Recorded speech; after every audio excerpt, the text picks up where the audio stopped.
Buenas tardes, ¿cómo están? Vamos a esperar unos segunditos, como siempre, que empiecen a sumarse de a poco. Bueno, bienvenidos, bienvenidas a esta segunda tutoría sincrónica del módulo 2 de biomateriales. Hoy estamos junto al arquitecto Armando Gross, donde vamos a hacer un repaso por el módulo 2 de biomateriales que está en curso actualmente, y vamos a responder, como siempre, las preguntas que surgieron durante la semana en el buzón de preguntas. Eh, hay, hay muchas preguntas muy interesantes, algunas son preguntas que ya las vamos a ver, como venimos diciendo, que hay preguntas sobre técnicas específicamente y demás, que ya de a poquito vamos a ir avanzando en el diplo, en el cursado, que se van a abordar con mucho detalle. Armando, ¿cómo estás? Muy Eh, buenas, queridos, muy buenas, Agus, muchas gracias. Muy buenas tardes para todos. Ahí veo que se van sumando un montón. Muy contento de poder estar en esta tutoría sincrónica, de estar eh, compartiendo estas preguntas. Em, Agus, hace un ratito estábamos charlando fuera de off the records.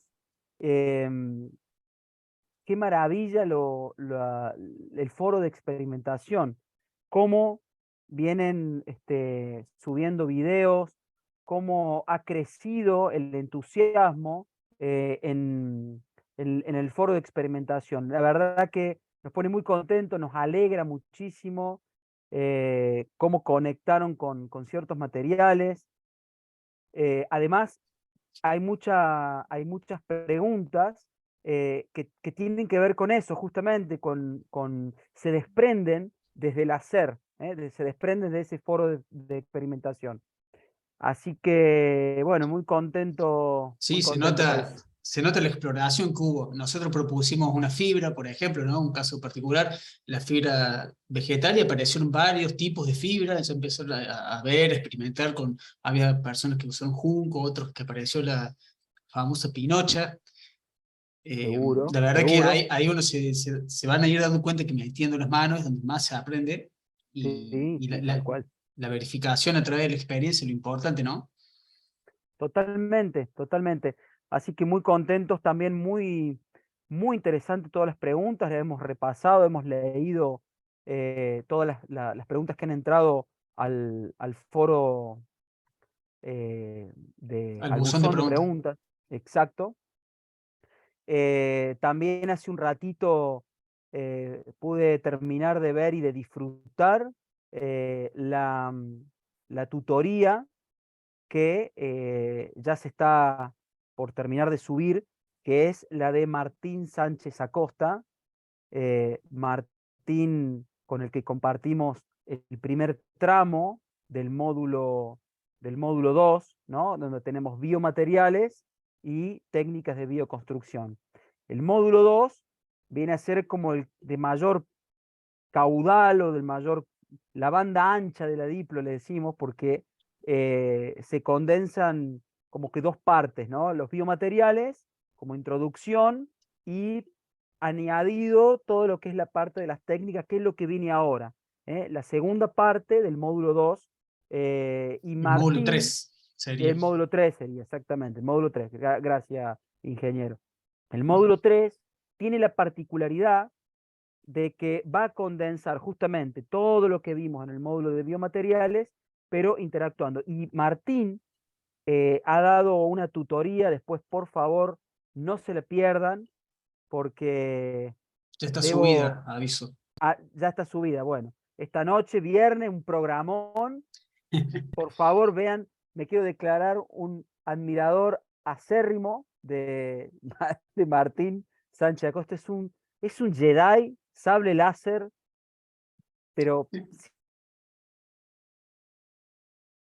enorme agradecimiento a la claridad que arrojó el doctor, ingeniero forestal, Martín Sánchez Acosta, lo cual también le mandamos un saludo. Bueno, sin tanta Armando, cháchara, aprovecho ahí sí, justo que nombraste el tema del módulo 2 y módulo 3. Hemos visto, me han llegado varias consultas sobre el ejercicio transversal. Bueno, la idea es que en el módulo 2, que es de biomateriales, vamos a hacer la autoevaluación y vamos a hacer el foro de experimentación, y en el módulo 3 vamos a traer de vuelta en vigencia el ejercicio transversal, donde se van a integrar ambos Bien, materiales, el módulo 2 y el módulo 3. bien, Se unen, digamos, es como que van tan de la mano que decidimos que lo apliquen todos juntos. Así que eso, quédense tranquilos que vamos a volver al ejercicio, el módulo siguiente. perfecto, Bueno, Armando, perfecto. ¿querés que arranquemos aquí con las preguntas del buzón? Cómo no, cómo no. Había una cosa que también yo quería aprovechar, ahora que tengo a su atención y van subiendo el número de participantes. eh, Me parece re importante decir que hay muchos compañeros que me escriben, alumnos, con consultas que tienen que ver con la organización. A veces me escriben por privado un mensajito, eh, lo cual sería muy importante que utilicen las vías de comunicación de justamente de la tutoría. Tenemos ahí no sé si podemos, Agus, ponerlo en pantalla, pero sería bueno que cuando, por ejemplo, tuvieron algún problema de interpretación de una consigna o necesitan un poquito de prórroga para llegar con la autoevaluación o lo que sea, que se dirijan a ese correo que ahora a continuación el compañero Agus nos va a brindar.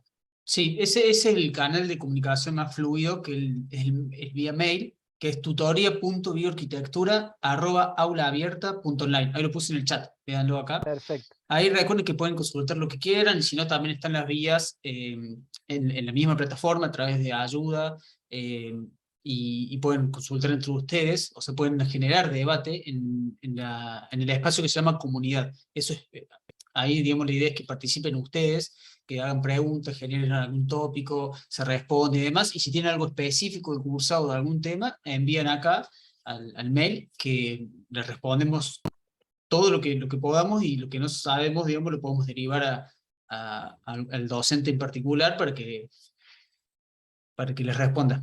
Así que bueno, eso está buenísimo Qué haberlo maravilla. aclarado. Mirá, hay uno que está flotando en los humedales Sí. del río Luján.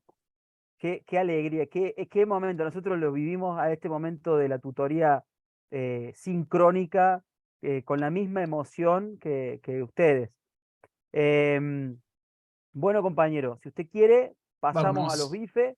Vamos dale. a las preguntas que han sido seleccionadas en nuestro buzón de preguntas. Bueno, acá preguntan, ¿es completamente posible construir una vivienda mediana de 60 metros cuadrados con tierra de la misma propiedad extraída para realizar los cementos u otra obra en construcciones de mayor tamaño? ¿Sería necesario traer tierra de otro lado? Bueno, son varias preguntas en una misma pregunta. Cuando se refiere de propiedad, debe ser del mismo lote, me imagino. Y lo que tengo para decir al respecto es, primero depende de qué técnica es. Si yo quiero obtener una vivienda de 60 metros cuadrados, eh, la quiero construir, tengo que primero designar qué técnica voy a usar. Si voy a usar adobe, por supuesto que voy a necesitar un caudal de tierra, un volumen de tierra arcillosa, que no sería el mismo si yo utilizo, por ejemplo, quincha, u otra técnica de estas. Para lo cual es posible, claro que es posible. A veces hemos tenido ocasiones de donde se ha excavado los cimientos, se ha sacado un buen volumen de tierra arcillosa, no alcanzó para todo lo que es la vivienda, pero de pronto se hizo una excavación para generar una laguna de retención para capturar agua de lluvia, y ahí también sale también tierra arcillosa. Yo diría que sí es posible, pero depende de todas esas variables, de la técnica, porque 60 metros cuadrados, insisto, esos son 60 metros cuadrados cubiertos, pero dependiendo la técnica, dependiendo el tamaño de la vivienda, hablo de la altura, podrían llegar a ser variables que habría que tener en cuenta. Em, por lo general, no siempre, a mí particularmente desde mi experiencia, no siempre se construye con toda la tierra del sitio. A veces hay que apelar a comprar a unos pocos kilómetros de la obra algunos métritos cúbicos de greda, ¿sí? Mi mayor, mi humilde consejo y mi humilde aporte es que prueben, que traten de buscar y vean y cuantifiquen a ver hasta dónde llegan con el volumen de tierra que sale desde los cimientos, de una excavación de una piscina o de una laguna, etcétera. Clarísimo. Bueno, acá, con respecto a las pruebas que vimos las pruebas de la arcilla, a la tierra arcillosa, dice, en el ejercicio de pruebas mecánicas del barro, encontré tierra con alto contenido de arcillas. Hice un chorizo de 40 centímetros y este se cortó a 30 centímetros. La retracción será grande al secar, por lo que tendría que hacer ensayos con agregado de arena. ¿Qué otro agregado sería conveniente usar para quincha, adobes y tapial? Bueno, primero felicitaciones. Lidera el ranking de, de la, de chorizo de barro, diría el maestro Gernot. 40 centímetros, un montón. Sí, sí, es muy bueno.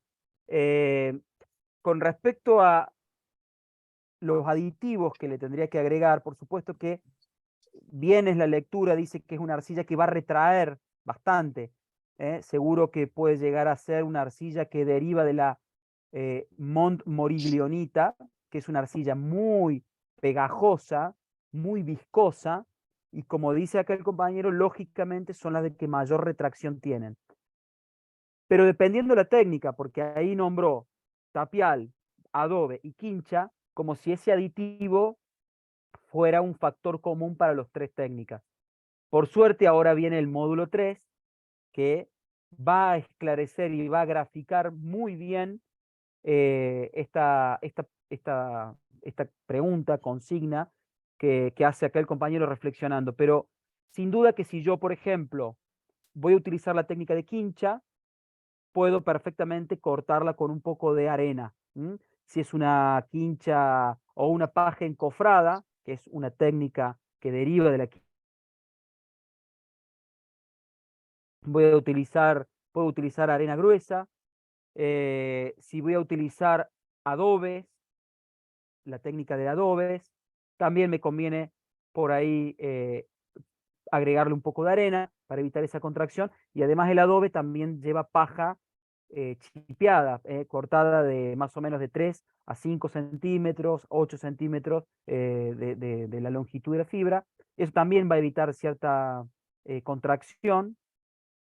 Y después para el tapial o para el pisa tapial, que también habrá una clase específica de esa técnica, bien desarrollada, habría que hacer pruebas.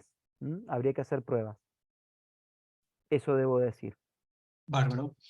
Sí, ya se van a encontrar con el módulo 3 el que más contenido tiene y es para cada una de las técnicas, acá el maestro Armando, junto también con Gabriel Cubulazo, que habla de estructuras, se ponen muy minuciosos en cada técnica, así que eso van a encontrar todas las respuestas y le van a surgir más quizás, más preguntas. Mira, siguiendo con el hilo este de las pruebas, acá te consultan, en caso de que la tierra arcillosa no supere ninguna de las pruebas, ¿qué puedo hacer con ese material? Bueno, podríamos usarla como bancales de cultivo. O sea, evidentemente es una tierra que puede ser muy arenosa, muy limosa. Puede ser algo de arcilla, dice que contiene, pero que no llega a las pruebas de cohesión y a las pruebas mecánicas. Recuerden que la tierra arcillosa, por supuesto que entrampa algo de humedad, entonces se podría usar para bancales de cultivo, para cubiertas vivas, ¿por qué no? Para techos vivos, para que forme parte del ingrediente del sustrato de crecimiento. Eh, pero por supuesto no se desanimen. Siempre pongo en relieve de que cuando yo largué a construir mi casa en las sierras de Córdoba, eh, bueno, no encontré arcilla, no había arcilla, no había greda en este lugar, y bueno, tuve que salir a kilómetros nada más.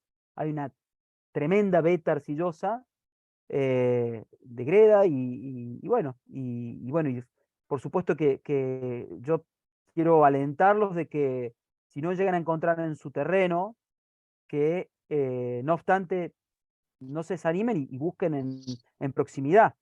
Por ejemplo,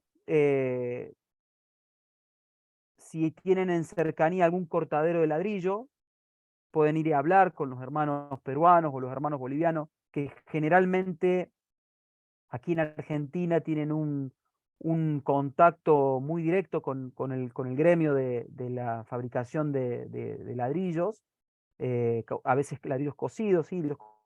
Ahí suele haber algunas vetas arcillosas, pero recuerden que la greda es un material que lo utilizan muchísimo para la construcción de caminos. Entonces, no es algo difícil de conseguir, ¿sí? No es algo complejo de adquirir, y recomiendo que no se desanimen, todo lo contrario. Excelente. Bueno, a ver, acá otra consulta. ¿Se puede hacer un muro de contención en zona montañosa arbolada hecho con tierra arcillosa y rocas? Si existe la posibilidad, ¿se deberían añadir otras sustancias? La idea es evitar el uso de cemento. Bueno, muy interesante la pregunta, es una pregunta ah, eh, ambición de certeza, lo cual voy a tratar de hilvanar. Eh, Primero que nada, sí es posible. Que sea posible no significa que sea sencillo. A veces eh, hay que estudiar un poquito la granulometría. Se pueden hacer muros de contención con materiales totalmente naturales, biomateriales. Recomiendo el seminario del queridísimo arquitecto maestro Horacio Saleme, en donde eh, ahí podrían seguramente encontrar la respuesta para lo que sería un entramado con mucha resistencia. Em, y después lo otro que quiero decir al respecto de esta pregunta, primero sí es posible, es que también tratemos de alejarnos, o bien digo, no seamos tan puristas, lo digo y me lo digo. Eh, Como que si no se hace totalmente con biomateriales, no vale la pena. Y eso no es así. Es importante alentarlos a que experimenten, ¿sí? No se nos va a caer la chapa de arquitectos o arquitectes bioarquitectos si utilizamos algún material derivado de la industria o de la siderurgia, alguna malla, algún gavión. ¿Por qué no? Un poco de cemento. Por supuesto que se puede usar cal. Ahora vamos a hablar un poquito de lo que es la cal hidratada o la cal viva. Recomiendo siempre, como lo vieron en los micros, la cal viva lidera el ranking según mi experiencia y la de los grandes maestros con los que me formé. Así que sí, sería posible, pero habría que estudiar una solución. No sería, no quiero arriesgar así en el aire un ensayo, pero sí es posible. Hay que estudiar la situación y depende del talud que hay que rellenar y que hay que contener. Y también no solamente ampararnos en las condiciones de porosidad o de impermeabilidad o higroscopicidad de ese material, sino que también diseñar el talud, diseñarlo geométricamente. entender cómo funcionan los empujes en un terreno, ¿sí? Eso no es algo menor, ¿sí? Cuando uno de pronto está generando un movimiento de suelo, sabemos que estamos descubriendo, cuando uno empieza a modelar un suelo, hacer un pequeño movimiento de suelo, se modela, a veces comienzan a salir piedras de gran porte. Entonces puede utilizar la maquinaria pesada que se está usando en el territorio para acomodar esas piedras y generar como primera barrera de los empujes de la tierra esas piedras en el sitio, ¿no? Y después darle una solución que tenga que ver con la humedad, etcétera. Bien, perfecto. Bueno, ahora entramos en la parte de aliados de la tierra, los aditivos, que hay varias preguntitas al respecto. Acá para empezar, te consultan, en los casos de viviendas con paredes de tierra donde en ciertos sectores, por diseño, no hay alero, por ejemplo un muro medianero, ¿cuál aditivo funciona mejor para que las paredes no se degraden con la lluvia? Bueno, es una pregunta muy interesante. Sobre todo lo más interesante es que hay una concepción de que la bioarquitectura y la bioconstrucción puede descansar sobre lo urbano. Eso es lo primero que detecto en esta pregunta reflexiva. Sin duda que el albuminato de calcio para mí es uno de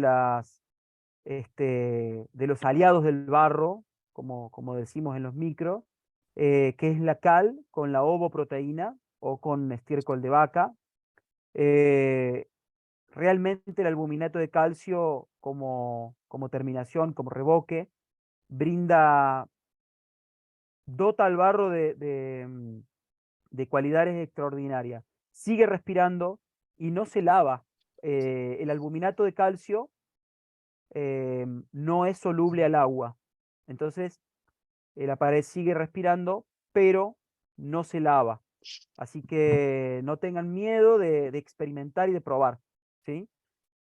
En el micro, creo que de los aliados del barro, si no me equivoco, ingeniero, ahí está explicada el dosaje que nosotros recomendamos que experimenten y lo prueben.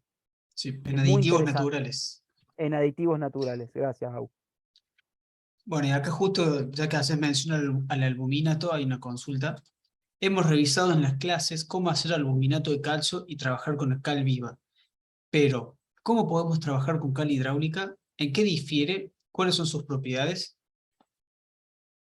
Bueno, acá, acá yo quiero apoyarme principalmente en la experiencia de mis maestros, Jorge, querido Jorge Belanco. La cal viva en su estado salvaje, eh, el hidróxido de cal, cuando se la lleva a 900 grados de temperatura, como que se la cocina en el horno de cal, eh, y se la muele, es como que está lista para ser apagada. Es como que está, ahí es como que se genera la alquimia, de los elementos. El elemento fuego despierta esas propiedades a la cal en su estado natural salvaje, y la cal viva, eh, principalmente la particularidad y la diferencia es que es más inestable para trabajarla. O sea, requiere de cierta expertise de cómo apagarla a la cal viva. Esa es primero, para mí, la diferencia radical. Hay que tener mucho cuidado, colocarse gafas, colocarse guantes, un buen mameluco, un buen lugar cómodo, entender que la reacción exotérmica puede generar quemaduras de segundo y tercer grado, es realmente, se libera mucha energía.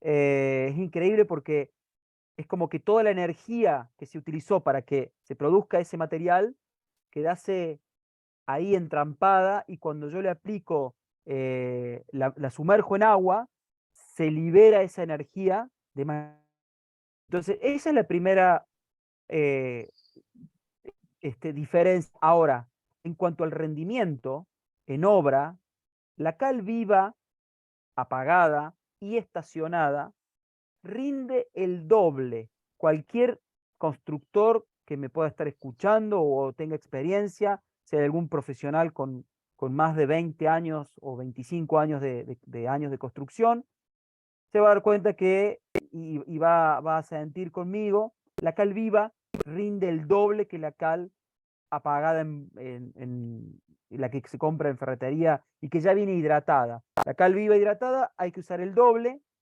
y, y por experiencia propia, en más de 4 o 5 viviendas, es así. Entonces, yo recomiendo que se utilice la cal viva.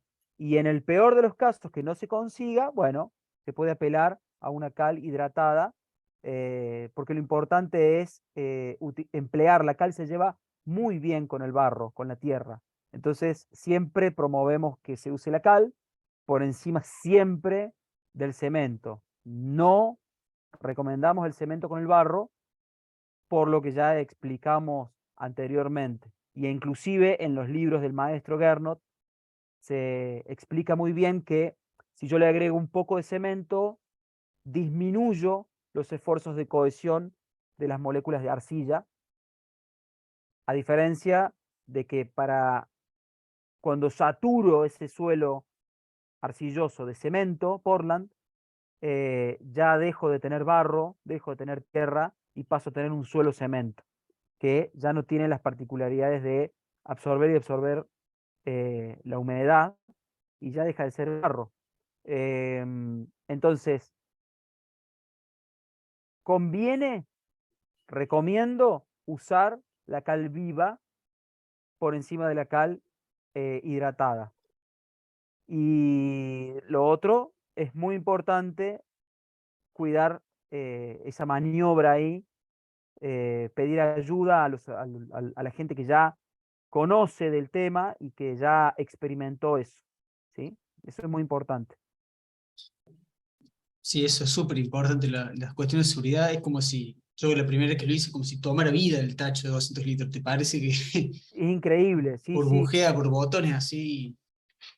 Otra de las cosas que también recomiendo y debo decir en este momento de la tutoría, cualquier proyecto que ustedes inicien, inclusive hasta en su mente todavía el proyecto es una ameba, están haciendo la observación, están viendo la sombra arrojada de los árboles, están viendo la topografía, pero ya hay una intención de construir y de que la arquitectura va a aterrizar en un territorio, apaguen la cal. Es como planten los árboles, dependiendo planten los frutales, hagan el movimiento del suelo, pero apaguen una buena cantidad de cal, porque durante todo el proceso de proyecto, el inicio de replanteo, la aprobación de planos y el bla, bla, bla, el tiempo transcurre y lo usamos a favor. Hay gente que por ahí de pronto, che, la semana que viene ya alargamos los revoques. Ajá, y apagaste la cal. Uy, no, no, no. Bueno, mañana la apagamos. Ya tiene un mes. Y como mínimo conviene que la cal tenga de reposo 4, 5 o 6 meses de mínima. Si puedo lograr más, mientras más tiempo reposa esa cal en estado graso, se van a dar cuenta de lo que les digo realmente, compañeros. Es como que el material se mejora día a día, se mejora su composición, su estado de cremosidad y por supuesto sus condiciones para ser hidrorrepelente, eh, lo cual eso es algo que pongan el ojo en la logística, ¿sí?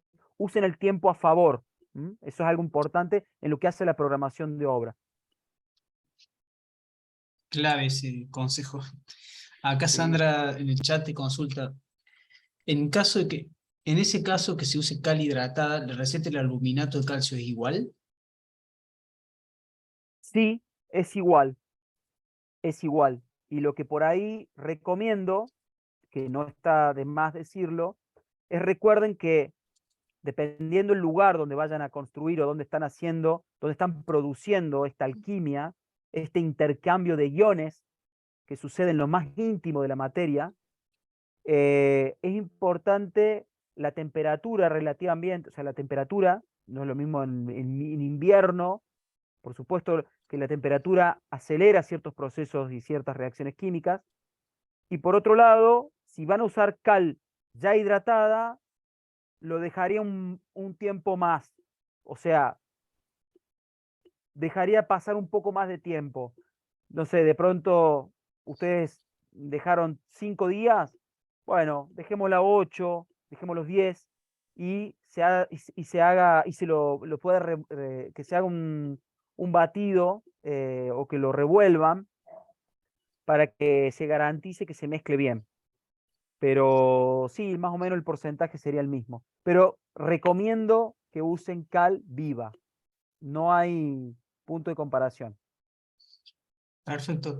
Mira, disculpa que volvemos un poquito atrás porque acá apareció una consulta súper interesante. María Bueno, te dice, una consulta sobre la prueba de elasticidad del barro.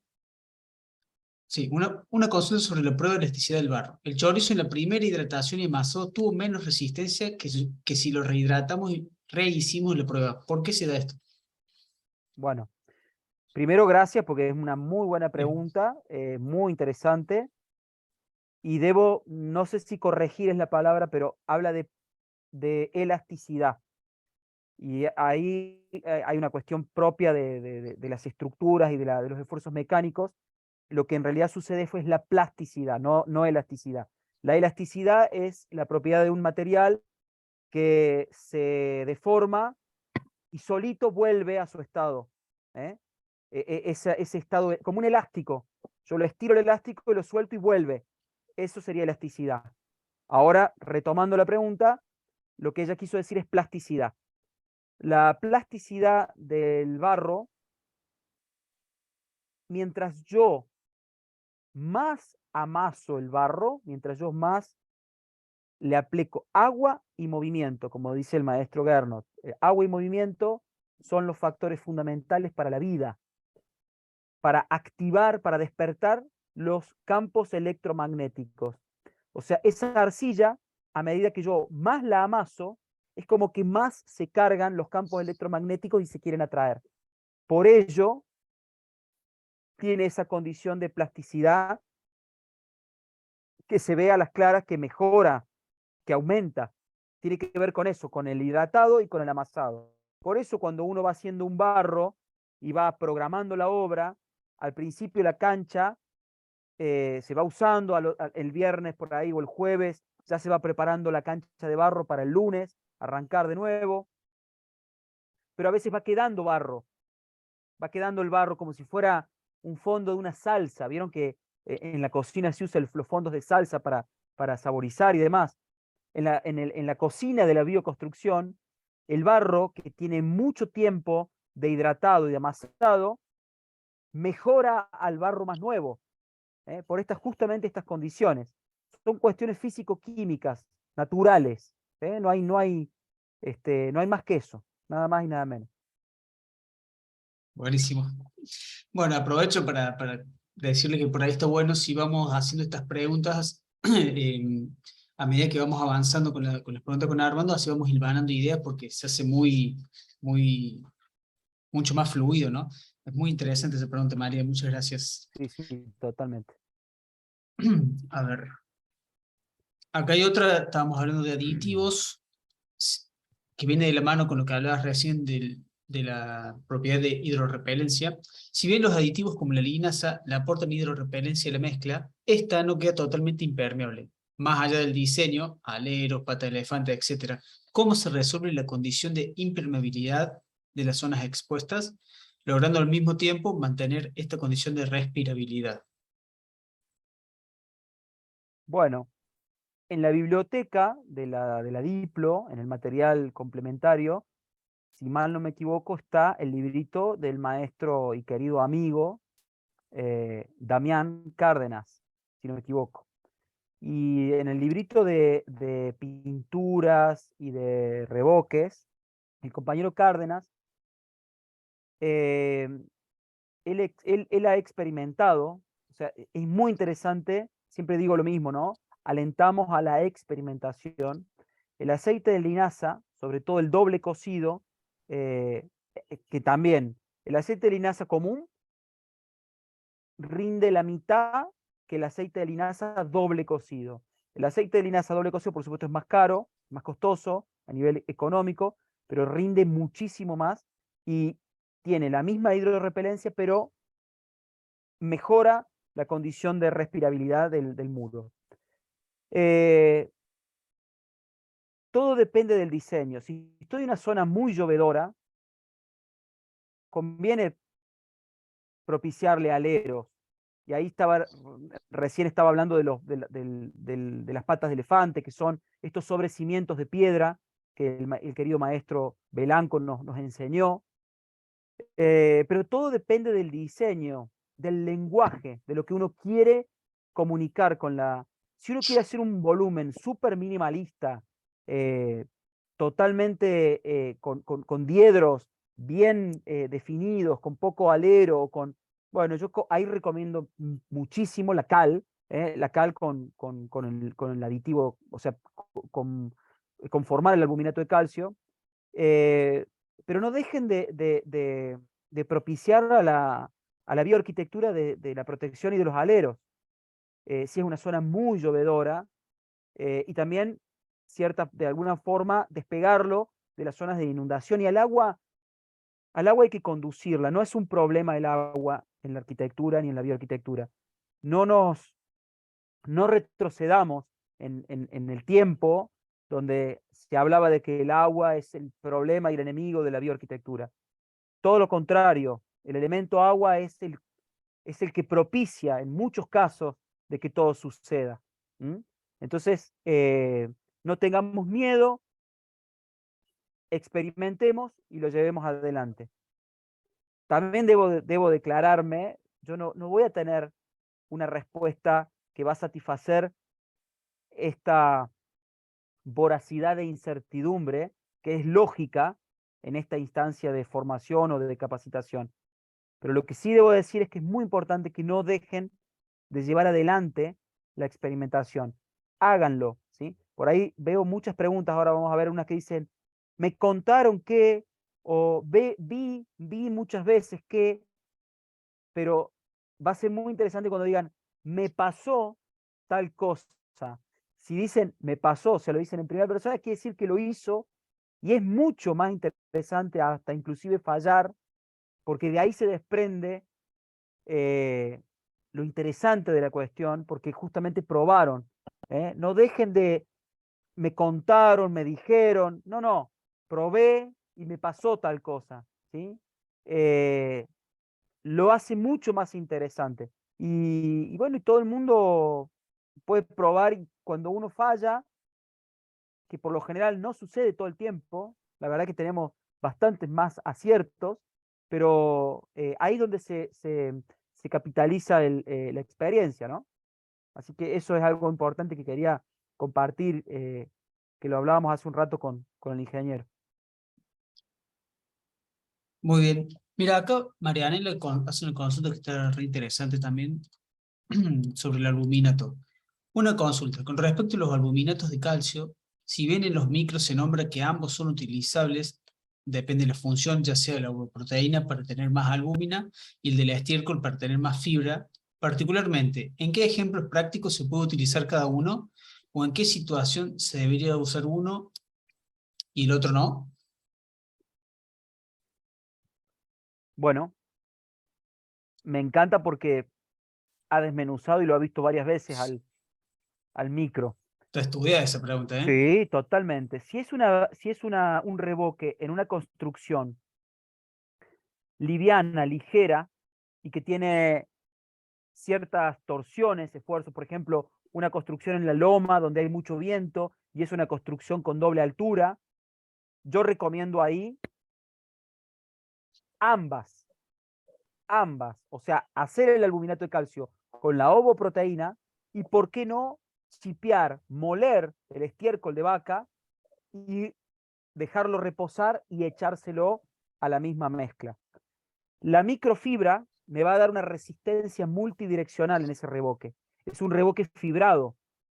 Y sabemos que un revoque fibrado, en situaciones extremas, como bien digo, una estructura dinámica, una estructura elástica, ahí sí voy a usar el término elástico, porque va y viene, ¿sí? Dinámica, se mueve por el viento, por algunos empujes.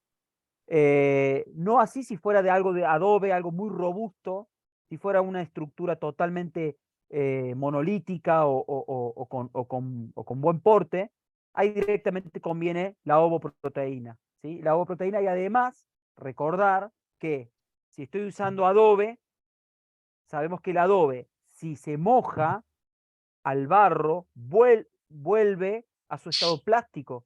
Y el estado plástico en el adobe no sirve. Yo al adobe lo necesito seco o lo necesito con un porcentaje de humedad no mayor al 10-15%. Si yo supero ese porcentaje de humedad, el adobe comienza a tener cierto estado de plasticidad y por supuesto no transmite carga. Entonces, si voy a usar una construcción de adobe, me voy por la ovoproteína y la cal, y si voy a y es una construcción dinámica donde hay estructuras y empujes, etcétera, puedo utilizar la de fibra de estiércol de vaca, nuestra querida bosta de vaca, que tanta felicidad nos ha traído en nuestra niñez. Y la adultez. Y la adultez, Y en claro la que adultez sí. nos volvemos, volvemos a eso, Sí, sí, al barro y sí, a la sí. bosta. Totalmente, totalmente. Bien. Bueno, mira, hablando de bosta, acá tengo justo una pregunta. Si la fibra, bosta de caballo, por ejemplo, da resistencia a la tracción y a los movimientos, ¿por qué la mezcla de revoque grueso no lleva este componente? Porque la, en el revoque grueso, es muy interesante la pregunta, y voy a tratar de ser...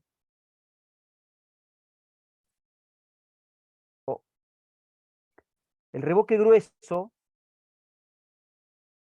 manipula humedad, ¿sí? O sea, humedad que viene de adentro hacia afuera. La atmósfera que yo tengo adentro va exudando, va comunicándose con la atmósfera de afuera paulatinamente, pero sucede, y esa temperatura, ese viaje de energía de adentro hacia afuera, está cargado de humedad y de temperatura.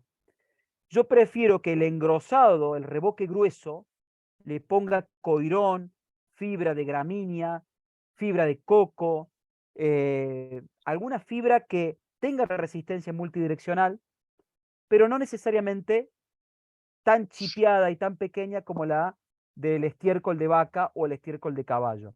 Cualquiera, por supuesto que el estiércol de caballo está a la vista, que la fibra de la fibra de paja del estiércol de caballo, la bosta de caballo tiene la fibra más larga, porque el caballo tiene un solo estómago, la vaca tiene 4 estómagos.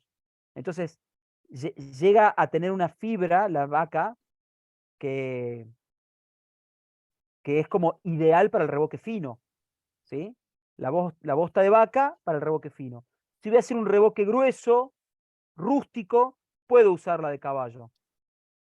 Pero es por ello que yo conviene usar en el engrosado, usar fibra, tratar de no usar bosta para no tener microorganismos y no promover alguna posible explosión de vida. Recuerden que estamos calor, temperatura, humedad, vida, y dejo solamente la piel, la última piel de la casa, con un revoque hidrorrepelente pero respirable. Por eso siempre se habla de estabilización, no se habla de impermeabilización. Nosotros no impermeabilizamos en la bioarquitectura. Hasta ahora lo único impermeable que promovemos es el techo, la cubierta, para cuando si elegimos hacer una cubierta verde, una cubierta viva, pero tratamos de no generar esa impermeabilización para que la casa respire. Entonces, bueno, esa es mi respuesta al respecto. Bárbaro. Revoques. Ya que mencionaste revoques, acá hay algunas. A ver, sí. He visto que muchos de los problemas de fisuras o desprendimientos Ha de visto, ha revoques, visto, ha visto. he visto que muchos de los problemas de fisuras o desprendimientos de revoques finales se produjeron por falta de tiempo de secado en la primera capa del grueso. Como sabemos, como sabemos el punto justo de inicio de colocación de revoque fino, y entre ambos se pone algún aditivo, vi casos en que se humedece, ¿puede ser? Bien. Ahí supongo Voy que a hace sí, referencia a que se humedece antes de aplicar las capas de revoque. bien, entiendo. Primero, ha visto o le han contado, ¿eh? Ahí está, de nuevo. Vamos para adelante, vamos a lograr que en la próxima va a decir, me pasó que el revoque se me cayó, pero bueno. Es muy interesante el tema revoques y lo es porque es como la figurita difícil en la bioconstrucción, en la bioarquitectura. Lo mismo que las pinturas, ya estamos hilando fino. eh, no hay recetas exactas en los revoques, por eso conviene siempre ir probando.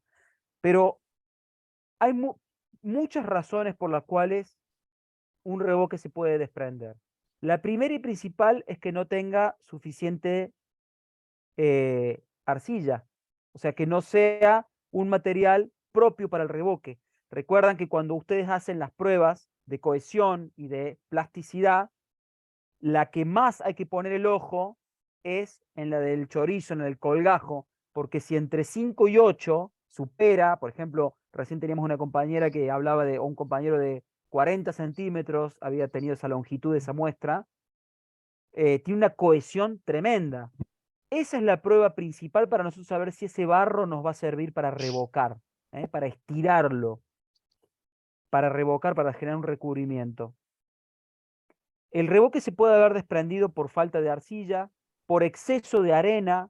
Hay gente que se confía, puede haberse desprendido por eso. Puede haberse desprendido porque si es, por ejemplo, un muro de adobe, el muro de adobe, vamos a suponer un muro de adobe de 40 centímetros, ¿sí? Tranquilamente es posible con un ladrillo peruano, con un adobe peruano, ya van a ver en las clases que viene. Yo con un adobe peruano, una masa térmica, tengo un pedazazo de muro, y que si estoy en condiciones de una zona muy árida, muy seca, me va a convenir mojarlo al adobe para que haya una ósmosis, esa es la palabra. La ósmosis sea sutil, se genere esa ósmosis, ese intercambio paulatino entre la humedad del revoque con la humedad del muro. Si el muro está muy seco, muy seco, sobre todo el adobe, puede llegarse a desprender. Entonces, si yo lo hago y se desprende de entrada, puedo humedecer el muro. Si es una técnica de quincha y la pared no tiene un engrosado muy grande, por ejemplo, no supera los 5 centímetros, por ahí, con una mezcla con suficientemente húmeda, el revoque se pega, el revoque grueso. Después el revoque fino también, a veces, hay gente muy ambiciosa, lo cual está muy bien, que quieran estirar demasiado el revoque fino, porque hicieron mal el cálculo o no tienen mucha cal, entonces lo estiran y lo hacen de 2 milímetros, con una llana metálica. No conviene, no conviene. Conviene que el revoque fino, como mínimo, recomiendo 3, 4 y por qué no hasta 5 milímetros. ¿Sí? Ese revoque va a tener mucho más éxito que un revoque finito, finito, finito. Sobre todo si es exterior. ¿Mm? Si es exterior y de pronto le da un viento sonda o le da una incidencia solar muy fuerte, un revoque fino exterior, muy fino, puede llegar a desprenderse. Después ahí el compañero pregunta, tengo anotado, dice que si se le tiene que colocar algo.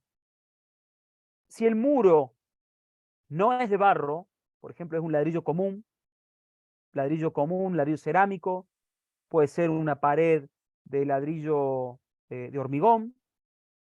Lo que conviene es, y siempre lo decimos en todos nuestros talleres, nuestros cursos, conviene hacer una barbotina, que es el equivalente a lo que sería una lechinada cementicia. La barbotina se hace en un estado bien líquido, como si fuera una mousse, y yo la puedo con una brocha pintar con trazos bien grandes, como dice el ingeniero Capurro, con estrías, con un rayado, para que me haga de puente de adherencia, ¿sí? Un puente de adherencia químico y mecánico, en donde de ahí yo puedo perfectamente en cualquier lado, en el hormigón, se Sí. agarra en el ladrillo común. Mira, justo eh, están preguntando eso, Armando, acá en el chat.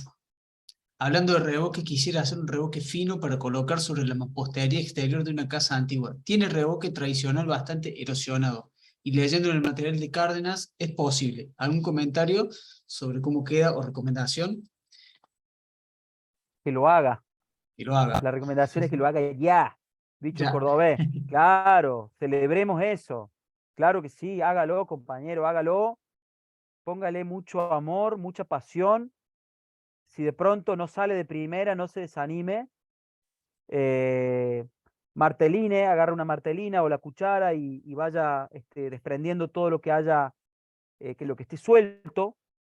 Eh, nunca revoquen una casa de adobe o de barro con cemento. No, no way. ¿Sí? Hay muchos, sobre todo los libros de Minke, las primeras publicaciones del querido y amado libro Manual de Construcción con Tierra, que he visto que hay varias ediciones ya, pero las viejas ediciones del libro, las primeras, tuve la suerte de tener en mis manos una, y presté ese libro y no volvió, así que ya vamos a ver, en algún momento volverá, donde hay un ejemplo en el que Maestro Gernot cuenta de California, una iglesia de California o de Mesoamérica, donde a un muro de barro lo revocaron con cemento. Y cuando vinieron los primeros monzones, cuando vinieron las lluvias, sucedió que se desprendió, pero no del todo, el barro y la croqueta quedó como una croqueta separada de ese revoque y se empezó a llenar de agua y empezó a erosionar aún más al supuesto muro que habían restaurado. Entonces es importante entender que hay materiales que sí son congruentes, se llevan bien, y hay materiales como el agua y el aceite que no son compatibles, y que generan por ahí patologías. Nos autoinfligimos una patología a veces por ignorancia o por falta de estudio, ¿no?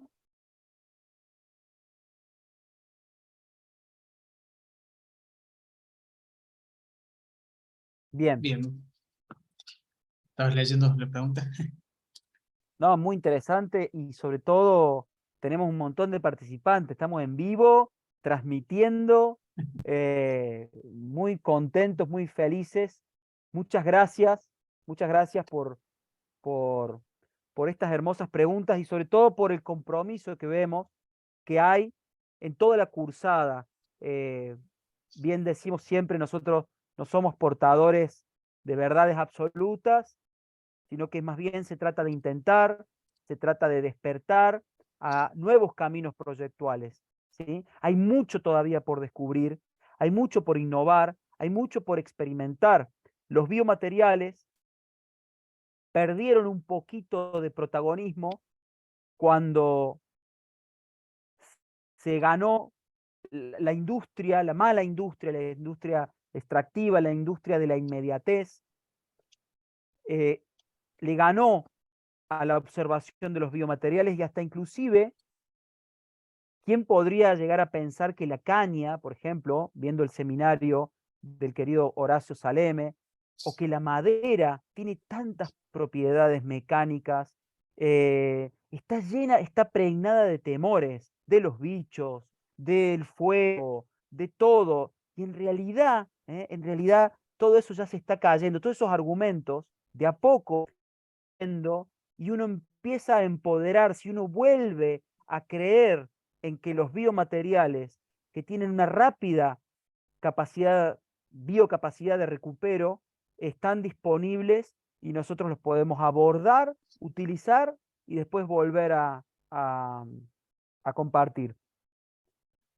Em, Armando, te robo 5 sí, minutitos. Quería sí, cómo compartir no. unas fotos, porque esta pregunta de los revoques sobre diferentes muros, como con ladrillos cementicios o ladrillos cerámicos, ha surgido bastante en el mail y demás. Aprovecho y les comparto una fotito de una experiencia justamente revocando un muro con materiales convencionales. Este que se ve acá es la capa de barbotina pinceleada que hablaba recién Armando para generar el puente mecánico. La adherencia se tiene que, a ver, se tiene que pintar todo el muro con barbotina, se lo deja que se oree y arriba de esto, de esta capa, se coloca la capa de revoque. Que muestro. Es maravillosa la foto, muy buena, Agus, gracias por ver. Miren esta foto, claramente, primero, vemos a un oficial ahí Ah, picante, se ve que un albañil con oficio, a ver se si. ve se ve la capa aisladora, y claro, y después de esa barbotina, tranquilamente yo lo puedo revocar, como se ve ahí, eso es barro. O sea, es una casa, fíjate, el canaleteado ahí de la instalación eléctrica, se ve la capa aisladora, se lo pinta completamente con barbotina. ¿Podría llevar esa barbotina, podría llevar un poco de fibra, por ejemplo? Sí, fibra, microfibra, o sea, coirón, alguna nacela, alguna pastura gramínea bien finita, chipeada, sí, claro que podría llevar. Si estuviéramos en el Caribe o estuviéramos en una zona donde hay fibra de coco, podría llevar. Pero principalmente yo estoy logrando un puente de adherencia. Yo estoy logrando un puente de adherencia. Nosotros una vez, vamos a contar una anécdota en la querida Facultad de Arquitectura, Urbanismo y Diseño, en la Facultad de acá en Córdoba.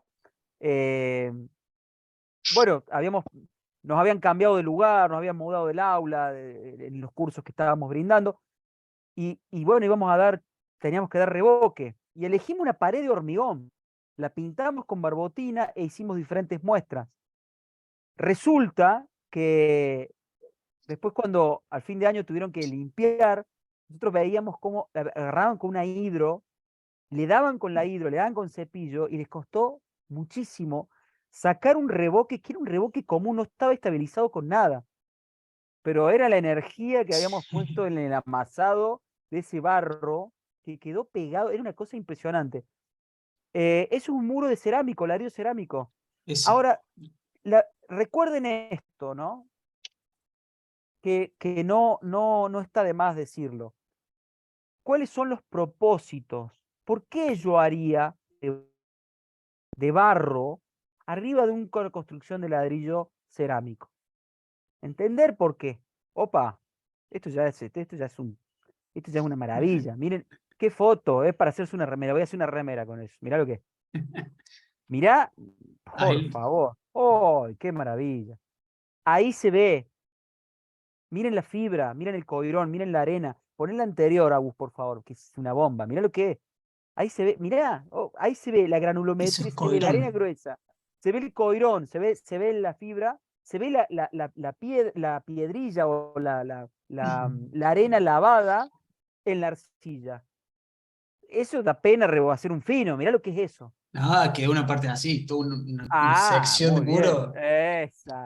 Imagínense cómo se comporta la temperatura, cómo se comporta el calor en ese muro, cómo se comportaría la humedad. Imagínense un día de mucho calor, la humedad, ¿vieron esos días que uno está todo pegajoso en estos climas? Así que imagínense ese muro, ¿cómo se comporta con esa humedad? La regula, ¿m? La regula.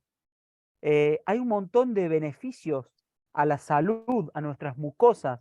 El barro, entre un montón de sus maravillosas bondades, entrampa todas las partículas en suspensión, partículas que irían a nuestras vías respiratorias o irían a nuestra piel, y el barro con esa magia que tiene perfectamente. Otra cosa que también quiero decir, que no está en los aditivos ni en los grandes amigos, pero lo quiero poner de manifiesto ahora, es el yeso. Compañeros, el yeso es un gran amigo del barro. Yo puedo tener terminaciones de barro en donde finalmente puedo hacer un enlucido en yeso. El yeso respira y se lleva muy bien con el barro. ¿Mm? Para los que quieren quirófanos, los que quieren esas paredes totalmente enlucidas, así bien, bien rectas, pueden ir con un coso. Oh, caramba, bueno, ahí está, mirá lo Esos que es ese son revoque fino. Precioso, precioso. Ahí se ve, las mirá, grietas. ajá. Bueno, cuando les pase eso, también es importante, poné por favor alguna de las, esa por ejemplo, esa de ahí, la del dedo, ahí estamos. Fíjense, son grietitas, son arañitas, ¿sí? Son pequeñas fisuras. Esto para nada tiene que ser preocupante. Sea un revoque interior o un revoque exterior, esto es algo muy esperable del material. Es algo muy esperable. ¿Y cómo se resuelve? Ya se resuelve con la pintura. ¿Mm? Y si ese revoque a su vez está estabilizado, yo le puedo hacer una barbotina o con el albuminato y lo puedo terminar si lo quiero dejar a la vista. O sea, con el agua de cal, pero en este caso sería de cal o sea, no sería de cal sola, sino que sería de albuminato. Yo lo mojo y le pasaría el fieltro. Y a otra cosa, ¿sí? O sea, prueben, háganlo, eh, tomen manos a la obra, ¿sí? Es muy importante que lo prueben. Además es divertidísimo, es muy lindo. Y cualquier persona que maneje cuadrillas, que tenga contacto con obras, con contratistas, hable con los albañiles. Porque por más que el albañil nunca haya hecho un revoque de barro, en 20 minutos puede llegar a ser un experto. Porque lo único que hace es cambiar el material.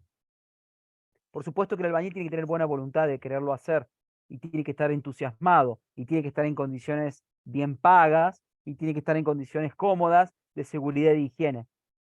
Pero si todo eso está salvaguardado, hasta inclusive muchos albañiles, muchos oficiales, se les despierta la curiosidad, casi yo diría lúdica, porque se sorprenden cuando están de pronto trabajando con un material como la tierra, como el barro, que creen que ya no se usa más, que por algo se dejó de usar, que tienen razón, pero vuelven a probar, vuelven a experimentar y se sorprenden y se entusiasman. Y Sí, eso es lo que nosotros queremos hacer. en este caso es simplemente un cambio de material, no de técnica. O sea, el albañil que hizo esos revoques que les mostré, nunca en su vida había hecho un revoque de barro y en 15 minutos ya era experto. Sí, Es por supuesto. simplemente un cambio de material y encima es similar de cierta forma, así que Exacto. anímense. Es un reemplazo.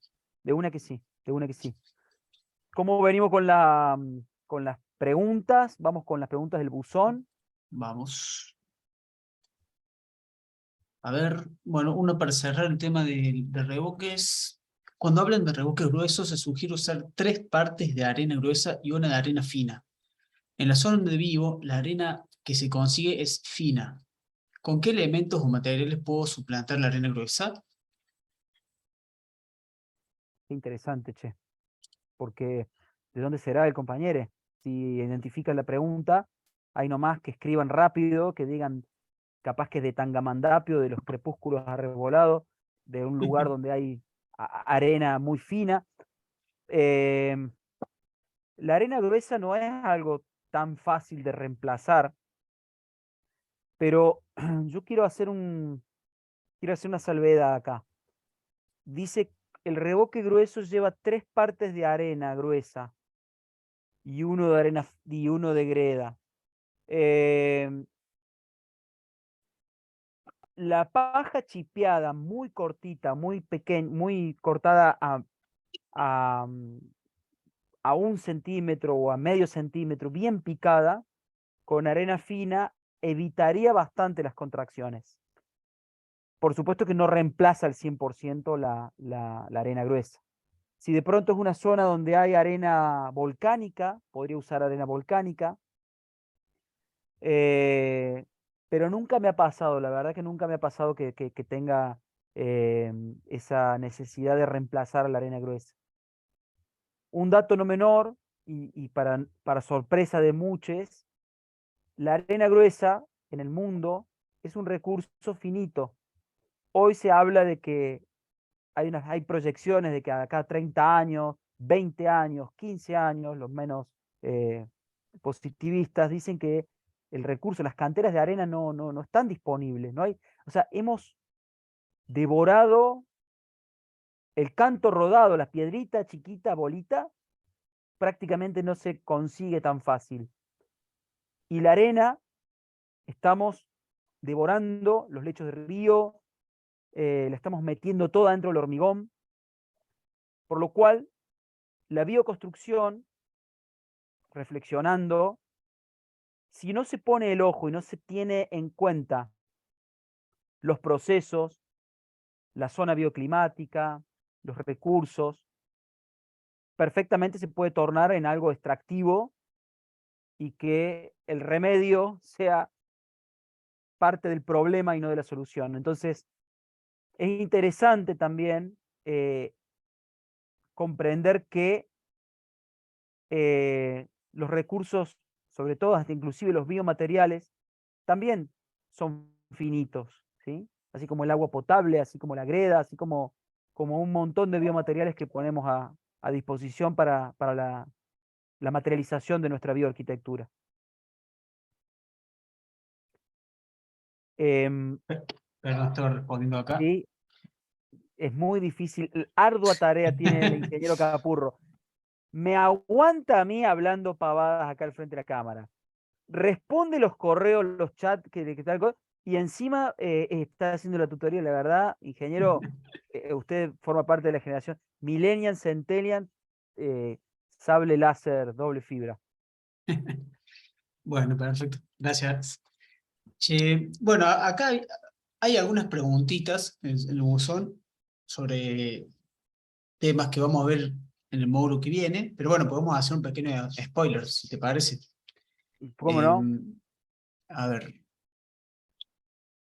me crié en el campo en casas de adobe y en su momento se desaconsejaban por las vinchucas. ¿Qué tratamiento se usa en la actualidad para evitarlas?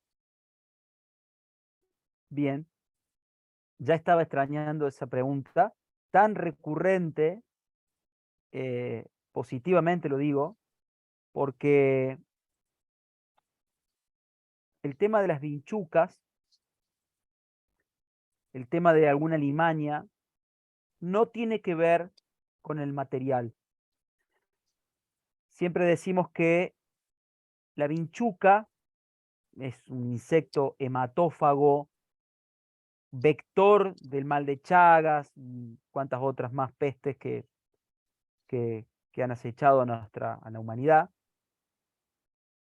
La proliferación de la vinchuca en un rancho de adobe tiene que ver con el modo de vivir de sus habitantes, en donde incorporaban adentro del rancho de adobe gallinas, animales de granja, a veces malos reboques improlijos. Por ahí falta determinación, pero no es que la vinchuca se va a ir al muro de barro como un italiano a un tallarín o una pasta. No, no es así. Por supuesto que a la vinchuca o a cualquier alimaña, inclusive para nuestra especie, la tierra, nosotros estamos hechos de la misma sustancia. Entonces es mucho más amigable para un insecto un material natural. Pero no sucede que por el material se anida una vinchuca o se anidan arañas. Esto es algo que es un mito muy fuerte, y si bien es real que en la época en los años 60, en los años 50, hubo una enorme, eh, una migración de las zonas rurales a las ciudades. Los ranchos no tenían por ahí el nivel de terminación que pueden tener ahora una vivienda de barro. Si yo, por ejemplo, rompo un muro de bloque de hormigón, o de bloque cerámico, o de algún otro material high-tech, si ese material tuvo alguna ruptura y se propicia, si hay suficiente comida y se prolifera las condiciones, puede haber una invasión de ratas, de vinchucas, dentro de un muro totalmente moderno o high-tech. Yo recomiendo que no hagamos eco de, por supuesto que ha habido ranchos con vinchucas, eso, pero claro que sí. O ha habido techos de paja, por ejemplo, miren, ahí tengo, miren este techo, ¿sí? Un techo totalmente con la fibra expuesta, ¿eh? Un techo con cañas, con paja, puede anidar algunos insectos, pero no hay que perder de vista que hoy nosotros vivimos y nuestro nivel de terminación constructiva difiere muchísimo de aquellas casas que se hacían antes que también se hacían muy bien, pero no tenían la terminación que tienen hoy los revoques. Entonces, eh, es algo a atender, es algo a estar presente, es algo a estar atento, pero no es algo que tiene que inclinar la balanza de manera negativa por el uso del adobe y del barro, ¿no? Bárbaro. Bueno, a ver, acá tenemos alguna en el chat de Telegram. ¿Cómo no? En el caso de que no haya arcilla en el terreno, ¿es válido el superadobe de bolsas apisonadas? Bueno, voy a tratar de salir por la tangente. El superadobe es una técnica de bioconstrucción que nace en Afganistán como un refugio bélico, ¿sí? El superadobe, todos creen que es un adobe con una capa, yo creía eso. Simplemente es una técnica que se rellenan bolsas de plastillera, se los apisona, se los comprime con un pisón, se coloca alambre de púa para evitar desplazamientos, y así sucesivamente se va haciendo una cúpula de tipo catenaria, una cúpula donde todo está comprimido, y después se lo quema a esa plastillera para que recién ahí pueda agarrar el revoque, porque cuesta sobre un plástico, sobre la plastillera. En zonas donde no hay mucha arcilla, me gustaría encontrar, de hecho, el superadobe nace en el desierto, o sea, ni siquiera se usaba arcilla, ni siquiera se usaba, era arena del desierto para justamente hacer trincheras y refugios bélicos. Em, no me simpatiza mucho a mí esa técnica, sobre todo porque además está totalmente instaurada, y quienes alguna vez hayan hecho la técnica de superadobe se van a dar cuenta que realmente requiere de mucha, mucha, mucha voluntad, muchos ayudantes, y además lleva mucho, mucho material, mucha cantidad de material.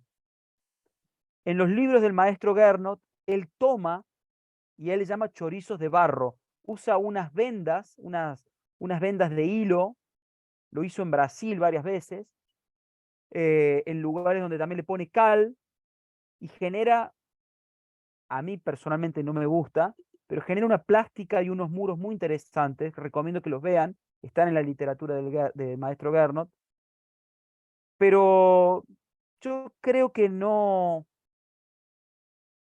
le va a pasar al compañero que quiera construir y que no tenga arcilla.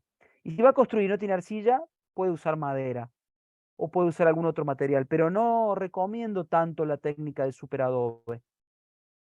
Y a los que son amantes del superadobe, hay gente que se enamora de la técnica, la ve posible antes de hacerla. Yo le recomiendo que la haga, que la prueben y ahí se van a dar cuenta por qué digo lo que digo. Bárbaro. Bueno, ya estamos más cerca de la hora. Aquí una pregunta, te hago una preguntita más del chat que quedó de consulta. Yo quisiera saber sobre la arena sucia, de la que se habló en uno de los videos de la tutoría. ¿Sucia en qué sentido sería? La arena sucia, mira qué interesante. Puede ser que, mira, la arena sucia, la jerga del albañil, de los constructores, dicen que es una arena que tiene tierra, o sea que no es una arena muy lavada. Por ejemplo, ahora se está usando mucho, como hay escasez de arena, se usa el scrap de la molienda de la piedra, o sea, cuando extraen de una cantera cierta granulometría de piedra, queda esa arenisca que es piedra molida, parece arena gruesa, pero es piedra molida. Esa piedra molida no es un árido, es piedra molida. Entonces, hay que agregarle, o sea, no tiene sílice, no tiene la textura, no es arena, es piedra molida. Entonces, a veces,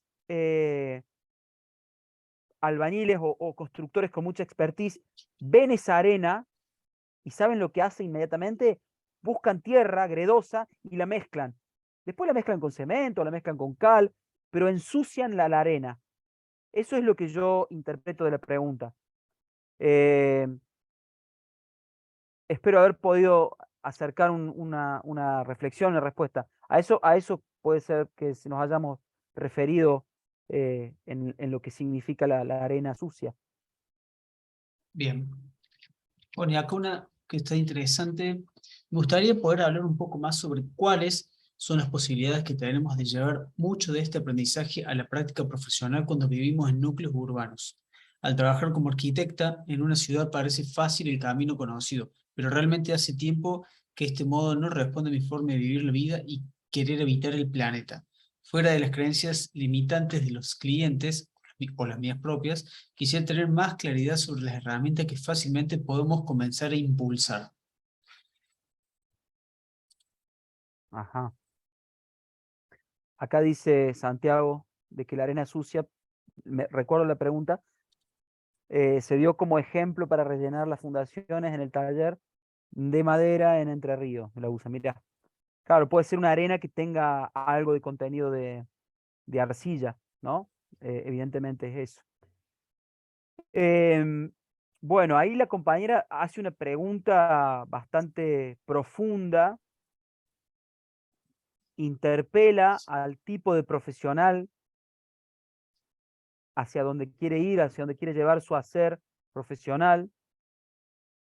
Por supuesto que lo hemos hablado un montón de veces con todo el equipo, lo contamos siempre de que salir de la zona de confort que le llaman, por supuesto yo llamo, sí, mandame 20 palets de cemento, tanto, claro, nosotros proponemos diseñar y materializar desde otra mirada, desandando los procesos industriales, los procesos de cómo vienen los materiales al mundo y cómo se irán de él. Y cómo interactúan esos materiales con el clima y con la vida bioclimática. Para lo cual a esta compañera yo le diría primero que no hay que buscar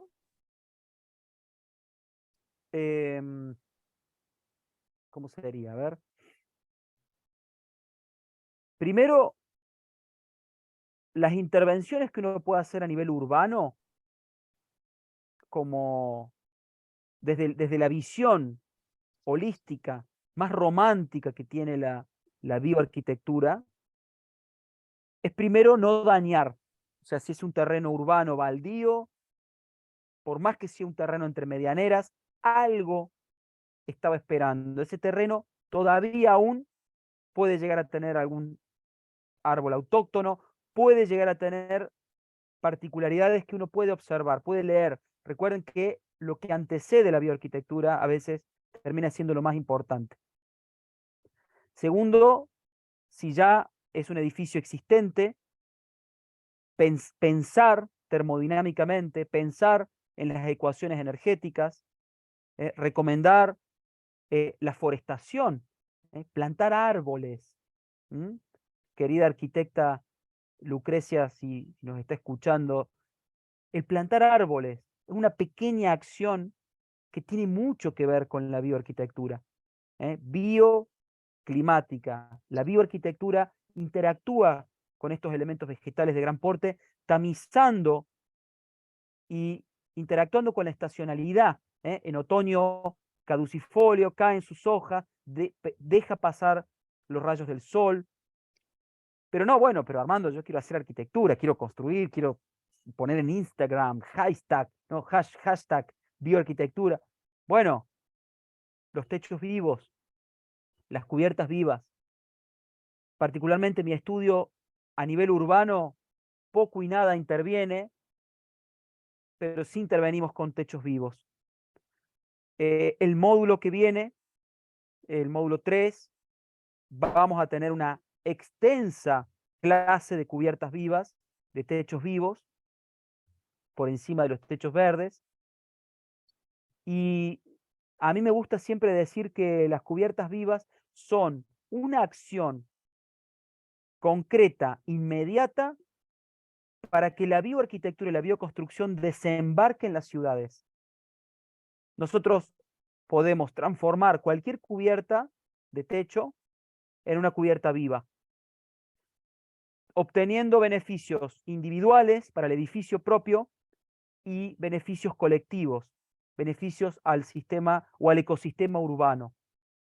Entonces, primero que nada, la compañera no se desanime, está en una búsqueda, está en una tensión que es totalmente normal en los profesionales que se desenamoraron y dejaron de creer en los dogmas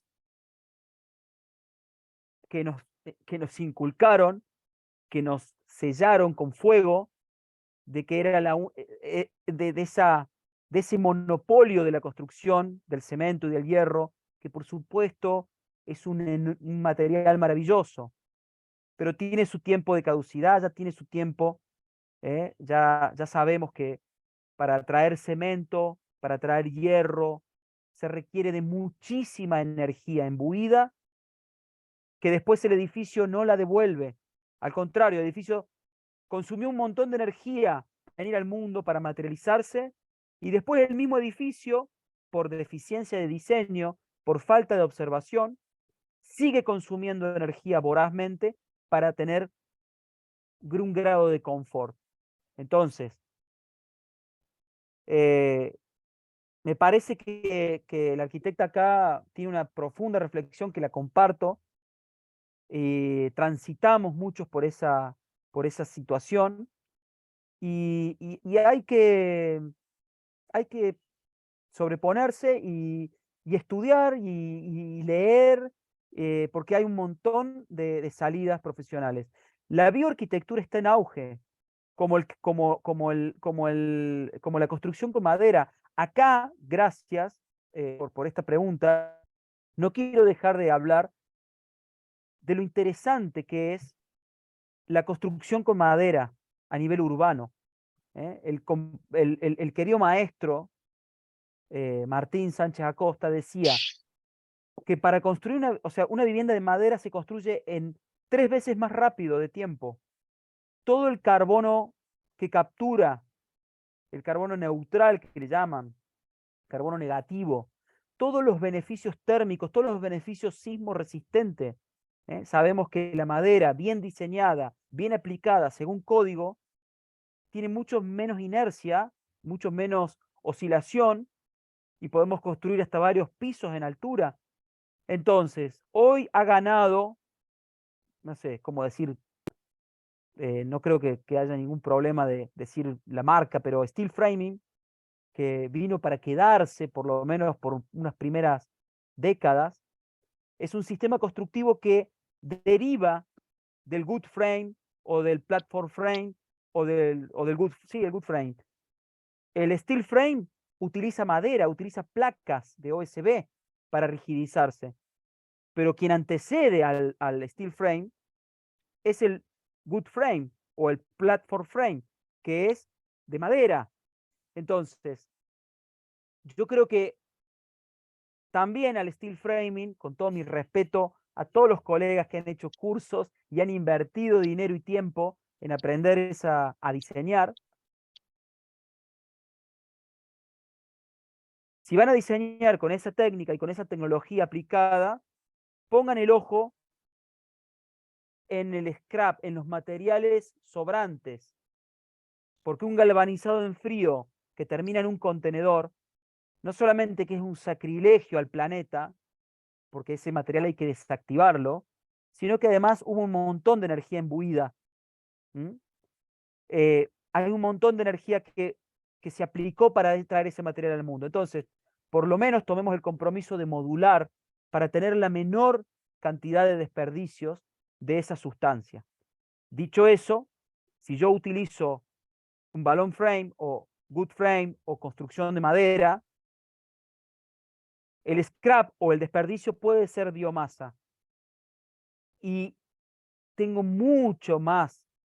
Estoy seguro que nuestra piel, el aire que nos rodea, la energía que nos rodea, se lleva mejor con la madera que con los metales. Insisto, no quiero saltar la piola de los grises, porque, insisto, estamos en transición, pero no dejen de poner el ojo en la construcción con madera. Capacítense, estudien, hagan cursos, cómprense en herramientas para trabajar en la madera y vayamos probando, porque hay mucho por hacer, aún así en las zonas urbanas. No es que yo no pueda hacer bioarquitectura porque estoy en medio de Buenos Aires o en DF o en Sao Paulo. No, todo lo contrario. Puedo hacer bioarquitectura aún en las ciudades, como permacultura. ¿eh? Puedo hacer permacultura, puedo aplicar los principios de permacultura en las zonas urbanas también. Quería decir Excelente. esto. No, por favor. Bueno, acá están súper agradecidos, Armando. Te agradecen la pasión, el saber que se transmite. Bueno, mira, estamos en hora por respeto, digamos, a lo que hemos acordado con los horarios y teniendo en cuenta que ya no quedan preguntas del buzón, ¿te parece si hacemos un cierre? Ya no quedan preguntas ni del buzón ni del chat y los dejamos que va. Yo voy viendo, voy leyendo algunos comentarios. No, el agradecido somos nosotros. Yo, Agus, te agradezco ante todos y principalmente por la enorme tarea de filtrar preguntas en vivo, de trabajar preparándonos a todos los docentes, todo el material. Bueno, siempre estás ahí brindándote con muchas horas de trabajo a toda la gente de aula abierta, que son un montón, gente que está tras bambalina, que hace posible que las cosas salgan así. Yo soy humildemente un aprendiz de todo este sistema de comunicación del ciberespacio. Yo a mí me gusta más el cuerpo a cuerpo y estar ahí y charlar y agarrar las herramientas, pero bueno, esta posibilidad que nos brinda, enorme posibilidad que nos brinda el mundo digital, soy un agradecido principalmente también a todos ustedes que eh, han dedicado su tiempo, han visto las videoclases, o también queremos decirlo, nosotros tenemos la posibilidad de ver quiénes entran, quiénes no entran, los que se atrasaron, los que no se atrasaron. Esta herramienta digital permite todo ese filtrado de información y vemos lo activo que están en los foros de participación, con sus preguntas, con sus reflexiones. Y eso es un poco el propósito, el objetivo de esta diplomatura. Esta diplomatura, por supuesto, que brinda herramientas de reflexión, herramientas que nos van a permitir argumentar, nos van a dotar de justamente de consolidar conocimientos y despertar reflexiones, pero principalmente también el entusiasmo de poder intentar experimentar y llevar adelante las ideas. No se queden a veces con una respuesta de mía o de algún otro docente. Si esa respuesta de pronto no les satisface o no les da seguridad, no se queden solo con esa respuesta, sino que vayan más, vayan por más y experimenten. La experimentación en la bioarquitectura es algo clave y hay mucho por hacer, hay muchísimo por hacer. Yo no tengo más que agradecerles, les recomiendo de nuevo, miren el módulo que viene, el módulo 3, lo hemos producido con mucho esfuerzo, tuvimos que estudiar un montón, volver a los libros, y bueno, fueron muchas horas en las que hemos aplicado toda nuestra experiencia y la de todos los docentes que son muy generosos con el módulo que viene. Traten de ponerse al día, los que ahora en este fin de semana, los que les falta por ver. Y bueno, y el agradecido somos nosotros, de todo corazón. eh, Muchísimas gracias, muchísimas gracias. Bueno, muchas gracias Armando y gracias a todos y todas que están acá dando sus agradecimientos en el chat. Y bueno, como bien dice Armando, el módulo que viene súper, súper cargado de muchísima información, videoclases, seminarios, material de estudio, así que bueno, a ponerse al día para quien estén atrasados, así no se les junta todo el final, porque suele pasar. Y bueno, recuerden que esta semana vamos a cerrar el curso del módulo 2 el lunes que viene, que es el lunes 17 de octubre, comienza el módulo 3 del que estamos hablando, de bioconstrucción, así que estaremos encontrándonos nuevamente en la plataforma, en el aula. Recuerden los canales de comunicación, con tutoría, así nos mantenemos así se mantienen todas las dudas siempre evacuadas. Bueno, muchísimas gracias a todos, a todas, un gustazo y nos estamos viendo.